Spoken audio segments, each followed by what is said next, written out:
Hello and welcome to the Hobbit Book Club podcast. I'm Joe, here with me is my co-host Dan. Hello and greetings. Now, we come to the end of our tale, the return journey, the many happy returns.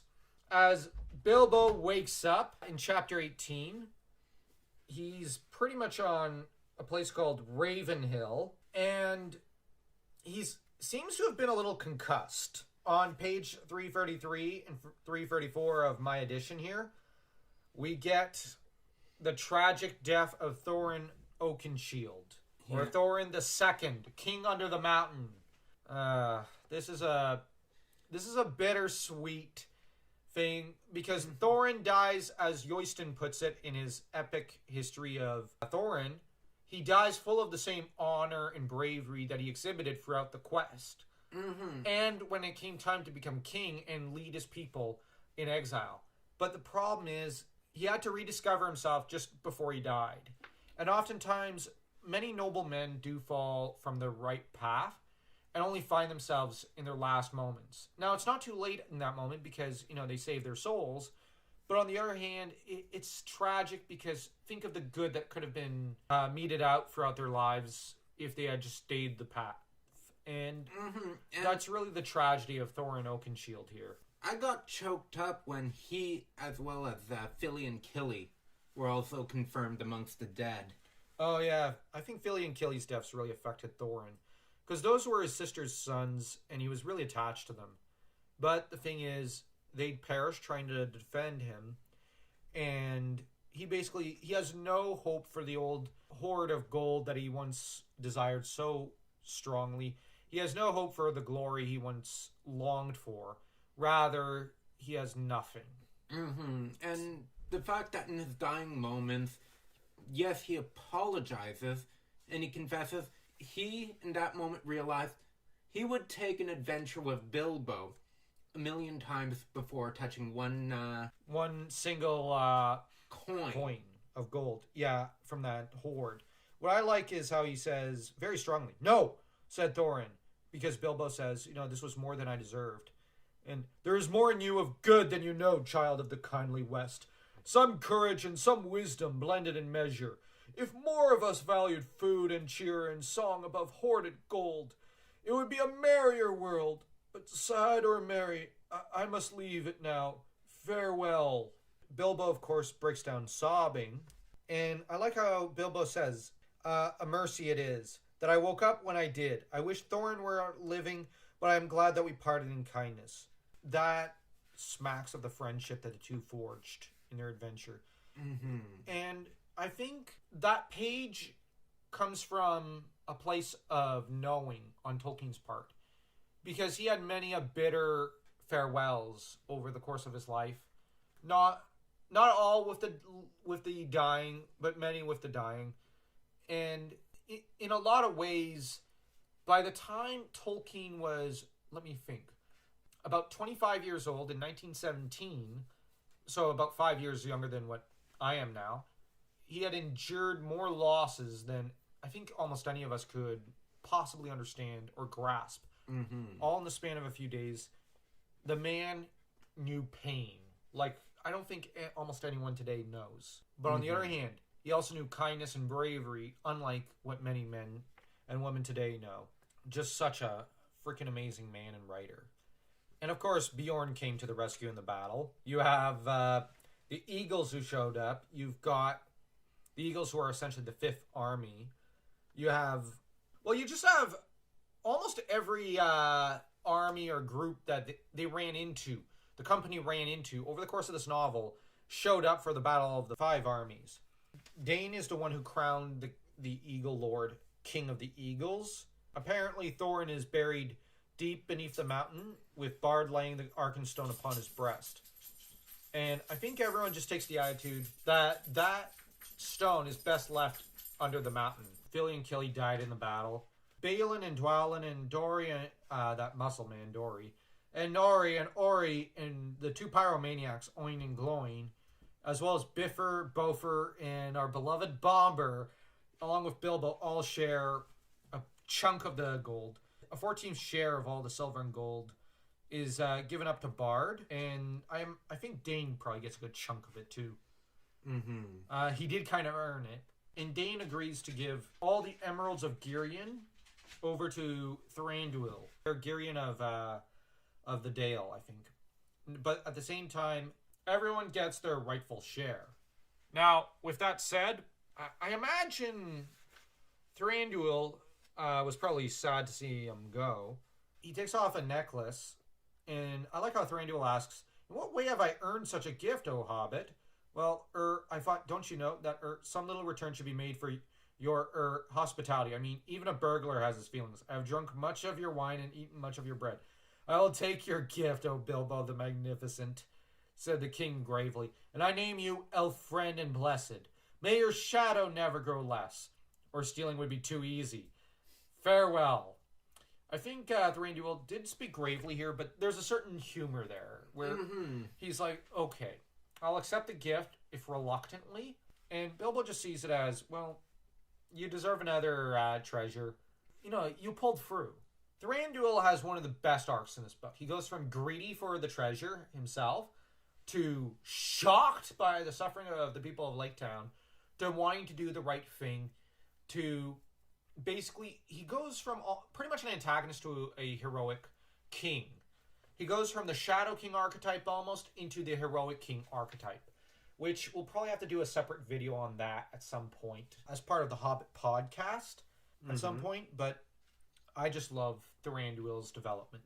If only he was in more Lord of the Rings stuff. But anyways, we also get the funeral. I just remember we bypassed the funeral of Thorin back on 336, but there's not much to talk about there. The mayor of Lake Town was chased out and made Bard the new mayor. Yeah, Bard's now the mayor of the Dale, or king, we should say. And Bilbo takes 2 chests with him. Of course, you have the dwarves who are basically sobbing their hearts out over Bilbo. Basically, he's saying, like, words stuck in their throats. Goodbye and good luck wherever you fare, said Balin at last. If ever you visit us again, when our halls are made fair once more, then the feast shall indeed be splendid. If ever you are passing my way, don't wait to knock. Tea is at 4, but any of you are welcome at any time. I think the dwarves got choked up there. Yeah. Like, they came to love and admire the little hobbit. He's the shortest of the bunch, but he was the most resourceful and important of the bunch. And in a way, he was the grandest of them. Yeah. After Thorin, of course. Yeah. We find out that darkness, though, still looms, almost as ever, and as always in Tolkien's Legendarium. Gandalf reveals on that page what he had been up to during the quest of Erebor, and he had apparently driven out the necromancer from his darkhold in the south of Mirkwood. It says that the North will be freed from that horror for many long years, I hope. Yet I wish you were banished from the world. Which shows Gandalf did not destroy Sauron. He chased him out. I don't think there was much of a battle. Doubtlessly, Sauron preferred to flee rather than engage in battle, because he's a shadow of his former self. Yeah, and he's no fool. Yeah, that makes sense. And, of course, you get on page 344 another song from the elves. Dance all you joyful, now dance all together, soft as the grass, and let foot be like feather. The river is silver, the shadows are fleeting, merry is Maytime, and merry our meeting. Sing we now softly, and dreams let us weave him. Wind him in slumber, and there let us leave him. The wanderer sleepeth, now soft is be his pillow.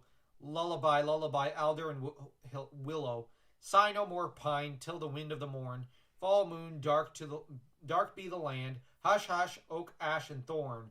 Hushed be all water, till dawn is at hand. Your lullaby would waken a drunken goblin, yet I thank you. And your snores would waken a stone dragon, yet we thank you. They answered with a laugh. With laughter.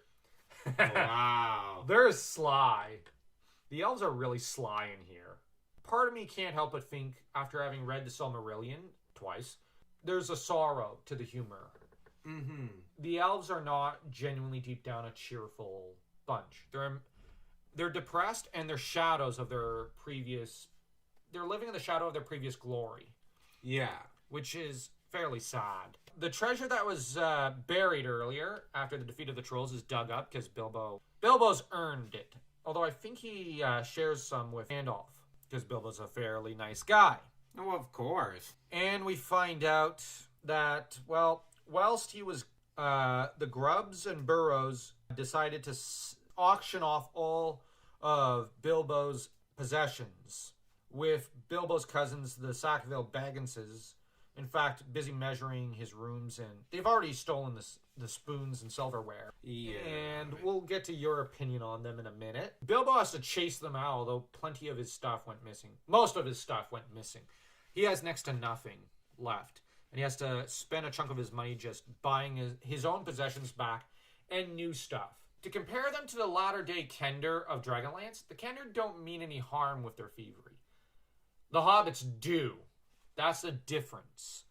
Now, there are some of the families that aren't so bad, and some of the Hobbits are pretty nice. It's in no doubt that they were hoping he wouldn't come back. Now, we get, many years later, Balin and Gandalf coming for a visit, wherefore they pretty much reveal that the old master had come to a bad end and had fled, died of starvation, with Bard taking his place as pretty much king of the Dale. Balin and Gandalf pretty much enjoying their, well, retirement, I guess you could say.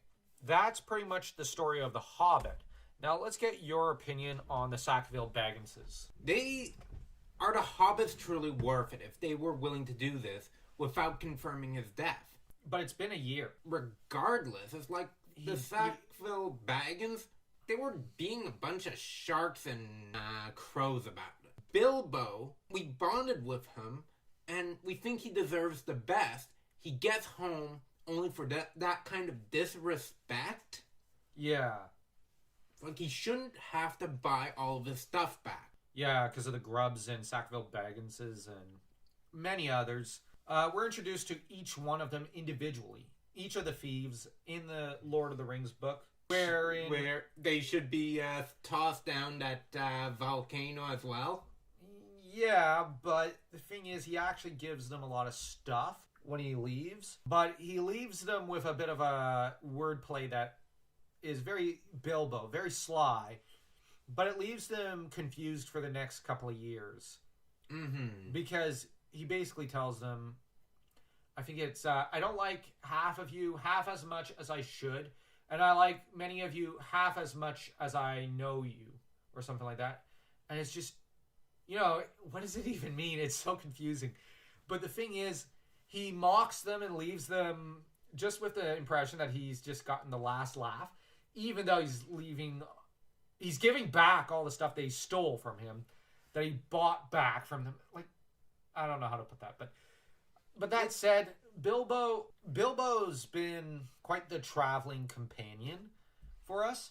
And he's gone through a full journey. He's gotten a lot of character development. And I like how it ends with him, Balin, and Gandalf having tea.